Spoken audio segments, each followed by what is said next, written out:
நேற்றைய தினம் செம்மணியிலே மனித புதைகுழி தோண்டப்படுகிற வேளையிலே அதற்கு அண்மித்த பகுதிகளிலேயும் கூட மனித உடம்புகள் இருப்பதற்கான அறிகுறிகள் தென்பட்டதாக செய்திகள் வந்திருக்கின்றன.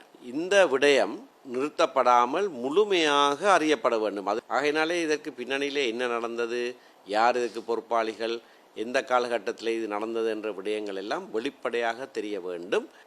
அரசாங்கத்திலே நாங்கள் கோருவது, பணம் இல்லை என்றோ வேறு வசதிகள் இல்லை என்றோ சாட்டுப்போக்குகளை சொல்லாமல் முழுமையான பங்களிப்பை அரசாங்கம் கொடுக்க வேண்டும். அதற்கு உண்மை கண்டறியப்பட வேண்டும். யாழ் செம்மணி சிந்த்பாத்தி மனித புதைக்குழி அகழ்வு பணி நேற்று 2ஆம் கட்டத்தின் 4ஆம் நாள் அகழ்வு பணி இடம்பெற்றது.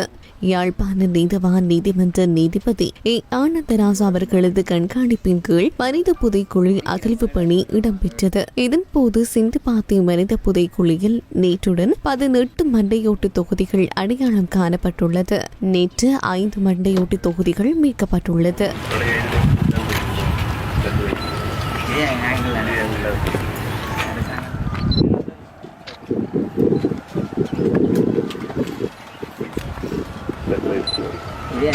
இது எங்களாம் அரசாங்கம் தான் செய்வார்.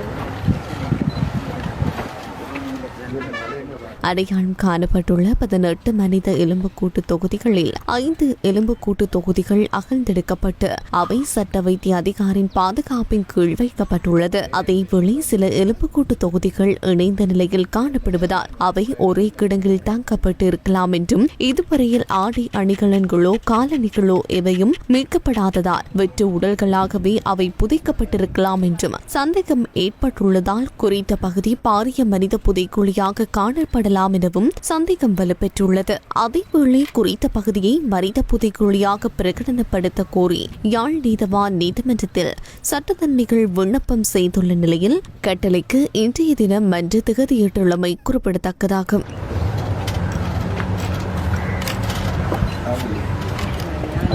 காலம்